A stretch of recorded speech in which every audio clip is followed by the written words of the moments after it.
एक बार फिर स्वागत है बच्चों आपका अपने YouTube channel NCERT smart network पर। आज बात करते हैं हम टैगोर शिक्षण संस्थान में जो जेई मेंस का हमने 8वां पेपर लिया था उसके सॉल्यूशन की बात करते हैं। केमिस्ट्री का था जो, तो इसमें देखो बच्चों सबसे पहले बात करते हैं आज अब हम पहले क्वेश्चन की। ये कह रहा है निम्न में से किसका कोई मात्रक नहीं होता है। अपने पहला क्वेश्चन है कि इनमें से कौन सी इकाई है जिसका कोई मात्रक नहीं होता है। तो बच्चों मोलरता, मोललता, मोलंस और पीपीएम। तो बच्चों इनमें से मोलंस एक ऐसी मात्रक इकाई है जिसकी कोई बीमा नहीं होती है, जिसकी कोई मात्रक इकाई नहीं होती है। तो इसमें राइट आंसर होगा आपके मोलंस। ठीक है, इसके बाद दूसरा क्वेश्चन देखते हैं हम।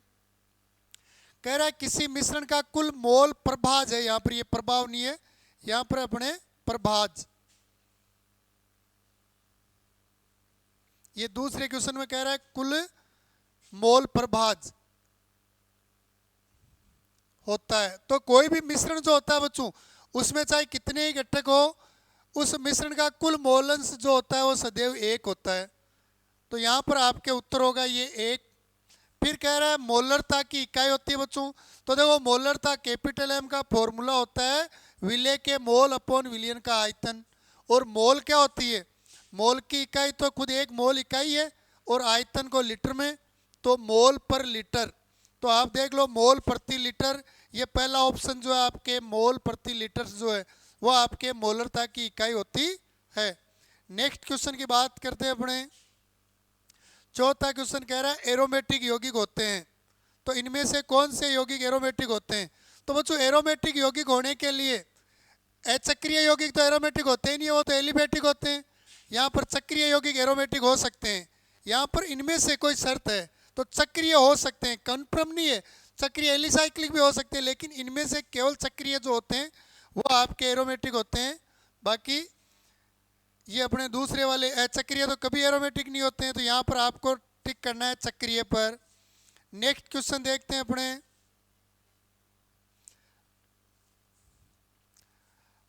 देखो अगला क्वेश्चन देखते हैं, पहले पेज थोड़ा बड़ा कर लेते हैं। ये कह रहा है बेंजीन है, तो पूछ रहा है आपसे बेंजीन जो है वो किस प्रकार का यौगिक है। इसमें ऑप्शन दिए हुए आपको एलिफेटिक, एरोमेटिक, एलिसाइक्लिक या कोई नहीं। बच्चों देखो बेंजीन की संरचना बनाओ तो ये संरचना होती है बेंजीन वाले की। ये संरचना देखने पर एक चीज पता चल रहा है कि बेंजीन कैसा है, एक चक्रीय यौगिक है, मतलब एलिफेटिक नहीं हो सकता। क्लियर। अब ये देखना है कि ये एलिसाइक्लिक है या एरोमेटिक। तो देखो चक्रीय यौगिक है, फिर देखो प्रत्येक कार्बन का संकरण देखो, तो इसमें प्रत्येक कार्बन पर द्विबंध आ गया, मतलब प्रत्येक कार्बन sp2 संकृत है, ये दूसरी शर्त का पालन कर रहा है। फिर देखो हक्कल नियम 4n + 2 पाई इलेक्ट्रॉन। अगर 4n + 2 पाई इलेक्ट्रॉन जो है अपना ये नियम है, इसमें मैं n का मान 1 रखता हूँ, n बराबर 1, तो 4 × 1 + 2, तो आपके टोटल पाई इलेक्ट्रॉन कितने आ गए, 6 पाई इलेक्ट्रॉन, यानी 3 पाई बंद। तो देखो बेंजीन में पाई बंद कितने, 1, 2 और 3 पाई बंद है, मतलब हक्कल नियम का पालन भी कर रहा है। तो ये यौगिक होगा आपके एरोमेटिक। तो बेंजीन कैसा यौगिक है, एरोमेटिक यौगिक है। ठीक है, नेक्स्ट चेक करते हैं बच्चों अपने। एल्केन का सामान्य सूत्र पूछ रहा है। तो बच्चों एल्केन में जितने कार्बन होते हैं उसके दुगने से 2 अधिक हाइड्रोजन होते हैं, तो CnH2n + 2 ये होगा एल्केन का सामान्य सूत्र। फिर कह रहा है एल्काइन का सामान्य सूत्र। बच्चों एल्केन में तो एकल बंध होता है, जबकि एल्काइन में क्या होता है, कार्बन कार्बन के मध्य त्रिबंध, और जब एक बंध बनता है तो 2 हाइड्रोजन कम हो जाते हैं, तो 2 बंध बन गए तो 4 हाइड्रोजन कम, यानी सूत्र होगा CnH2n - 2। इसमें राइट आंसर होगा आपके CnH2n - 2। नेक्स्ट क्वेश्चन देखो। एल्कीन का सामान्य सूत्र पूछ रहा है, अगला अपने से पूछ रहा है एल्कीन का सामान्य सूत्र। तो बच्चों एल्कीन होता है जिसमें कार्बन कार्बन के मध्य क्या हो, डबल बंध हो, एक डबल बंध, यानी एल्केन की तुलना में 2 हाइड्रोजन कम। तो सामान्य सूत्र होगा बच्चों CnH2n + 2। क्लियर। अगला देखो 9वां क्वेश्चन कह रहा है आपके K2Cr2O7 में क्रोमियम का ऑक्सीकरण निकालना आपको। K2Cr2O7 में क्रोमियम का ऑक्सीकरण तो देखो निकालना है क्रोमियम का K2Cr2O7 में, जिसका निकालना है उसको तो अक्स मान लेंगे। पोटेशियम बच्चों क्षार धातु है और क्षार धातु का ऑक्सीकरण अंक +1 होता है, तो 2 इंटू +1 प्लस क्रोमियम की संख्या 2 ज्ञात करना है, तो अक्स मान लो +7 ऑक्सीजन का -2 होता है, तो इंटू -2 बराबर बीजगणित योग 0, तो 2 + 2x -14 इज इक्वल 0, तो ये हो जाएगा 2x - 12 इज इक्वल 0, तो x बराबर ये 2x बराबर 12 और x बराबर 12/2 इज इक्वल +6, तो क्रोमियम का ऑक्सीकरण होगा आपके +6। Clear? I think in no question में किसी भी बच्चे की कोई समस्या नहीं है। अगला क्वेश्चन देखो, पेज को पहले एडजस्ट करते हैं अपने। अब बच्चों यहाँ पर कह रहा है क्लोरीन का उच्चतम ऑक्सीकरण अंक वाला यौगिक कौन सा है, मतलब आपको इन सब यौगिकों में क्लोरीन का ऑक्सीकरण अंक पता करना है और जिसमें क्लोरीन का ऑक्सीकरण अंक उच्चतम हो वो ज्ञात करना है। तो देखो तो इसमें वैसे बता देता हूँ मैं, उत्तर आपके ही आएगा क्योंकि इसमें क्लोरीन का ऑक्सीकरण अंक +1 होगा, बाकी सभी में क्लोरीन का ऑक्सीकरण अंक क्या आएगा -1। निकाल कर चेक कर लो, चाहे देखो S डबल बॉन्ड O ये Cl और Cl। तो यहाँ पर देखो अगर हम ज्ञात करें इसमें SO2Cl2 में क्लोरीन का निकालना है, तो 1 इंटू एस का 6, 2 इंटू -2 प्लस 2 इंटू एक्स बराबर 0, तो 6 - 4 प्लस 2x बराबर 0, तो 2 + 2x बराबर 0, तो 2x बराबर -2, तो x बराबर -2/2 बराबर -1, तो इसमें -1 आ रहा है। यही चीज़ यहाँ पर देखो COCl2 में C double bond O Cl वाले में, तो देखो COCl2 कार्बन यहाँ पर अपने 4, 1 into 4 plus oxygen 1 into -2 plus 2 into x बराबर 0, तो 4 - 2 प्लस 2x बराबर 0, तो आपके आ जाएगा 2 + 2x बराबर 0, तो 2x बराबर -2, तो x बराबर -2/2 बराबर -1। लेकिन देखो यहाँ पर HOCl की बात करें तो HOCl में हाइड्रोजन का +1, ऑक्सीजन का -2, क्लोरीन का x बराबर 0, तो यह आ गया आपके 1 - 2 प्लस x बराबर 0, तो x 1 - x बराबर -1 प्लस x बराबर 0, तो x बराबर +1, तो इसमें राइट आंसर होगा HOCl।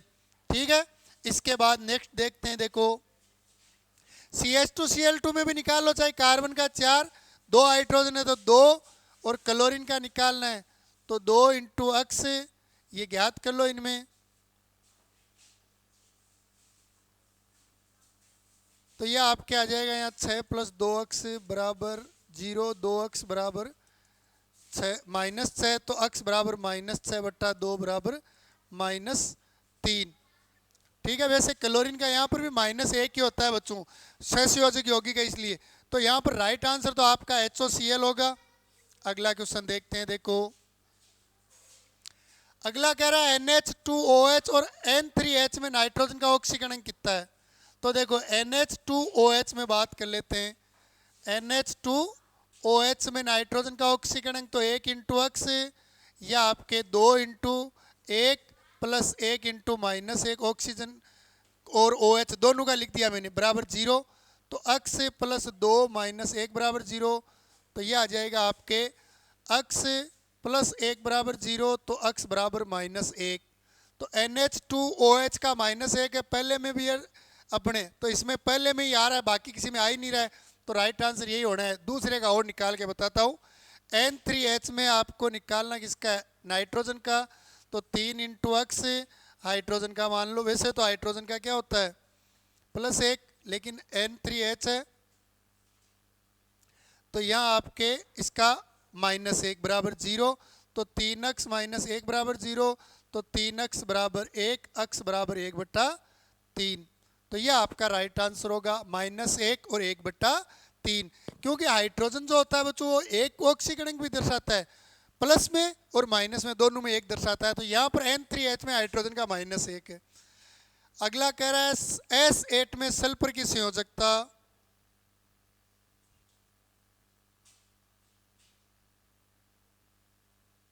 S8 अणु जो होता है बच्चों, इसमें आपको सल्फर की संयोजकता देखो, S8 में संरचना बनाई तो ये इस प्रकार बनती है आपके संरचना, S8 अणु की 6 इलेक्ट्रॉन में। तो ये सल्फर क्या होता है, प्रत्येक से एक एक इलेक्ट्रॉन की साझेदारी करता है, इनमें सभी से क्या करता है, एक एक इलेक्ट्रॉन की साझेदारी। मतलब एक सल्फर दूसरे दो सल्फर के साथ एक एक बंध बनाता है, मतलब एक सल्फर पर दो बंध बनते हैं। तो यहाँ S8 में सल्फर की संयोजकता कितनी होगी, 2। क्योंकि संयोजकता की आपको मैंने एक परिभाषा बताई थी, अणु में बनने वाले परमाणु पर सहसंयोजक बंधु की संख्या भी उसकी संयोजकता होती है। तो S8 में पूरा बना के बता देता हूँ चलो मैं आपको। S8 में भाई सल्फर जो होता है उसके संयोजकों में होते हैं 6 इलेक्ट्रॉन। अष्टक पूरा करने के लिए 8 चाहिए, अष्टक पूरा करने के लिए 8 चाहिए अपने को। तो देखो ये क्या करता है, इलेक्ट्रॉन की साझेदारी करता है।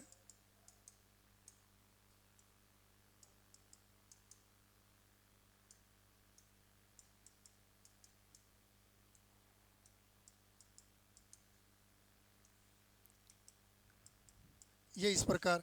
तो देखो ये एक इलेक्ट्रॉन इससे ले लेता है और एक इससे ले लेता है, तो इस सल्फर का अष्टक पूरा हो गया। ऐसे ये सल्फर इससे एक ले लेता है, ये सल्फर एक इससे ले लेता है, ये सल्फर एक इससे ले लेता है, ये सल्फर एक यहाँ से ले लेता है, और ये सल्फर एक यहाँ से ले लेता है, और एक यहाँ से ले लेता है। तो इससे इनका अष्टक पूरा होता है। देखो एक सल्फर क्या कर रहा है, एक से एक और एक से एक, 6 तो थे, एक इससे ले लिया तो 8 हो गए। तो सब में एक एक बंध बनता है, इसलिए इसकी संयोजकता कितनी होती है, 2 होती है। क्लियर।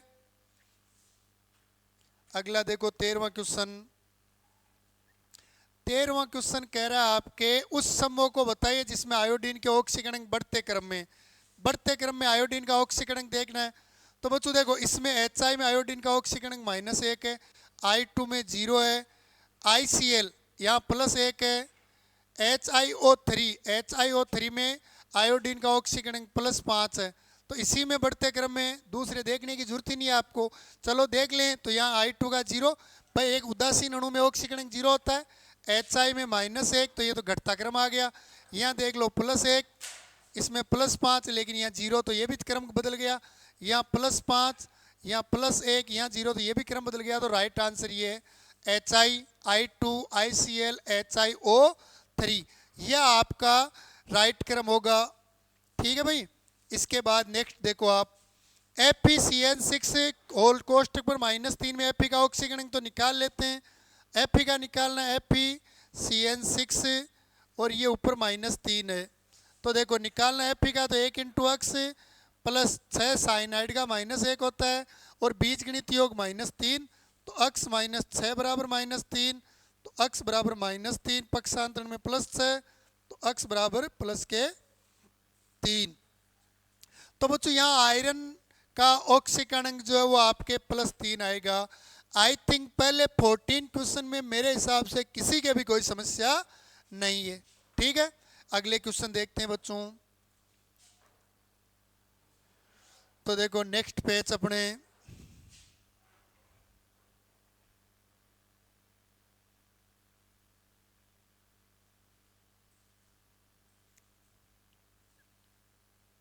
देखो इस अभिक्रिया में कह रहा है निम्न में से स्वतः ऑक्सीकरण अपचयन अभिक्रिया, असमानुपातन शब्द गलत आ रहा है यहाँ पर, या तो असमानुपातन आएगा। चलो असमानुपातन पूछ रहा है, ऑक्सीकरण अपचयन हो रहा है उसमें भी असमानुपातन।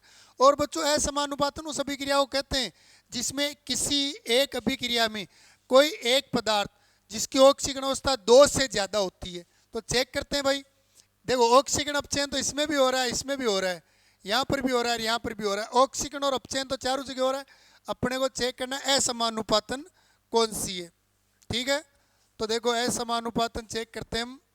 Mn, यहाँ देखो मैग्नीज का ऑक्सीकरण +4 है, यहाँ Mn का ऑक्सीकरण +2 है, क्लोरीन का यहाँ -1 है, यहाँ आपके -1 है, यहाँ 0 है, तो ये तो असमानुपातन नहीं है।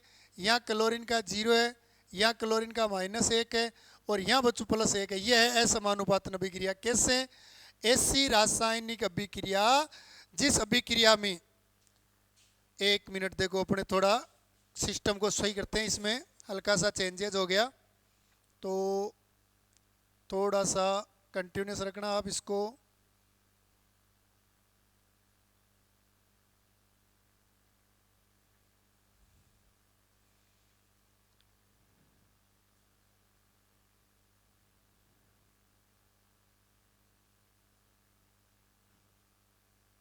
एक मिनट, इसको थोड़ा सा मैं इसको संतुलित कर रहा हूँ, सही कर रहा हूँ ना। तो ये आपके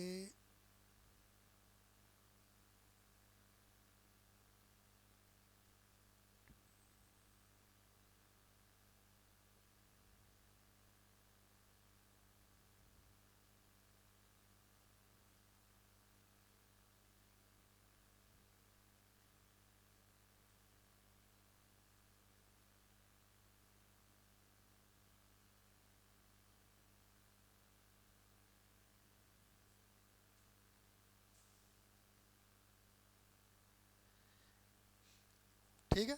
अब वापस अपने कंटिन्यू रखते हैं। तो देखो इसमें अपने को भाई असमानुपातन अभिक्रिया, हम उस अभिक्रिया को कहते हैं जिस अभिक्रिया में किसी एक पदार्थ का ऑक्सीकरण 2 से ज्यादा हो। तो देखो Cl2 में क्लोरीन का ऑक्सीकरण 0 है, क्योंकि समान अणुओं, समान परमाणु से बने अणु में परमाणु का ऑक्सीकरण 0 होता है। NaCl में Na का +1 है, मतलब क्लोरीन का -1 है। या NaOCl में देखो ऑक्सीजन का -2, उसमें से -2 में से ये +1 गया तो -1, पक्षांतर में +1 आ जाएगा। तो यहाँ क्लोरीन का ऑक्सीकरण 3 दर्शा रहा है। तो ये होगा आपका असमानुपातन का उदाहरण। निम्न में से अपघटन अभिक्रिया कौन सी है? तो देखो बच्चों ये तो संयोजन अभिक्रिया है, यहाँ पर भी ये संयोजन हो रहा है। ये देखो आपके विस्थापन, सॉरी ये है आपके अपघटन अभिक्रिया।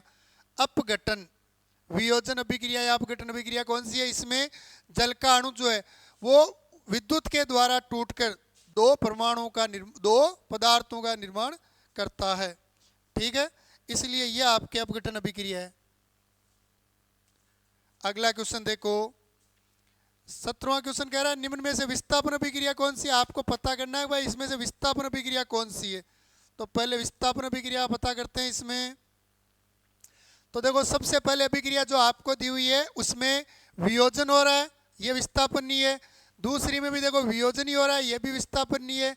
तीसरी और पहली तो बिल्कुल सेम ही है, वापस अपने अपघटन या वियोजन हो रहा है। चौथी में देखो कॉपर सल्फेट की क्रिया जब जिंक से करवा रहे हैं तो ये कॉपर और जिंक सल्फेट बन रहा है। तो विस्थापन अभिक्रिया ये आपके जिसमें एक तत्व है दूसरे तत्व को उसके आयन से हटा देता है। तो राइट आंसर आपके इसमें चौथा होगा। क्लियर? नेक्स्ट क्वेश्चन देखते हैं। अगला क्वेश्चन देखते हैं बच्चों इसमें।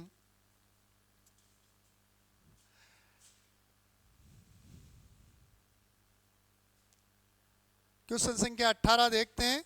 18वां क्वेश्चन जो है वो कह रहा है CH3 CH2 CH2 CH3 यौगिक में 1 डिग्री और 2 डिग्री हाइड्रोजन कितने हैं? तो बच्चों देखो सबसे पहले इसमें ये 1 डिग्री कार्बन है, ये 2 डिग्री कार्बन है, ये 2 डिग्री कार्बन है, ये 1 डिग्री कार्बन। एक ऐसा कार्बन जो एक कार्बन से जुड़ा हो 1 डिग्री, तो देखो CH3 केवल CH2 से जुड़ा हुआ है। CH2 देखो 2 से जुड़ा हुआ है तो ये 2 डिग्री। तो ये आपके पास 2 1 डिग्री है, 2 2 डिग्री है। 1 डिग्री कार्बन से जितने हाइड्रोजन जुड़े होते हैं सब 1 डिग्री होते हैं। तो इस पर 3 हाइड्रोजन, 3 इस पर, तो 6। पहले 1 डिग्री तो 6, फिर कह रहा है 2 डिग्री 2 और 2 4। तो राइट आंसर इसमें तीसरा होगा, पहला नहीं होगा बच्चों, क्योंकि 1 डिग्री एवं 2 डिग्री पूछ रहा है। CH3 CH2 CH3 यौगिक में CH2 वाले कार्बन का संकरण पूछ रहा है। तो देखो CH2 पर 1 सिग्मा बंध, 2 सिग्मा बंध और 2 हाइड्रोजन है। तो बच्चों ये हाइड्रोजन तो सिग्मा बंध ही बनाते हैं, तो टोटल सिग्मा बंध 4 बन रहे हैं, 4 सिग्मा बंध बन रहे हैं, मतलब संकरण sp3 होगा। तो राइट आंसर sp3 होगा इसमें। CH3 CH double bond CH single bond, CH3 में CH3 का पूछ रहा है। तो बच्चों CH3 मतलब इस पर एक तो बंध है, 3 हाइड्रोजन है, मतलब इस पर भी 4 सिग्मा बंध बन रहे हैं और 4 सिग्मा बंध बन रहे हैं, मतलब इसका संकरण भी sp3 ही होगा। क्लियर? नेक्स्ट क्वेश्चन देखो 21वां क्वेश्चन। 21वां क्वेश्चन अपने को कह रहा है CH3 triple bond C single bond CH3 में CH वाले कार्बन का संकरण। तो देखो एक त्रिबंध आ गया, मतलब इसमें क्या है, ये एक तो आपके सिग्मा बंध है, 2 क्या है पाई बंध है, और हाइड्रोजन एक, तो एक हाइड्रोजन एकल बंध बना रहा है, मतलब 2 सिग्मा बंध है। तो सिग्मा बंध 2 है, लोन पेयर 0 मतलब 2। तो संकरण क्या आएगा बच्चों? sp। यानी आप तो ऐसे देखो, अगर कार्बन पर एक त्रिबंध आ जाए तो उसका संकरण हमेशा sp होता है, एक डबल बंध है तो sp2 और सारे सिंगल बंध है तो sp3। CH3 CH CH3 CH3 यौगिक में 3 डिग्री कार्बन कितने? एक ऐसा कार्बन जो अन्य 3 कार्बन से जुड़ा होता है उसे 3 डिग्री कहते हैं। देखो ये तो एक से ही जुड़ा हुआ है, ये भी एक से ही जुड़ा हुआ है, ये भी एक से, लेकिन देखो ये CH वाला कार्बन 3 CH3 से जुड़ा हुआ है, तो ये 3 डिग्री है, जिसकी संख्या कितनी है बच्चों? इसकी संख्या आपके 1 है। राइट आंसर आपका क्या होगा इसमें? 1 होगा। क्लियर? तो यह आपके था 22वां क्वेश्चन। क्लियर? आई थिंक 22वें क्वेश्चन तक किसी भी बच्चे को कोई समस्या नहीं है। अगला के देखो आप,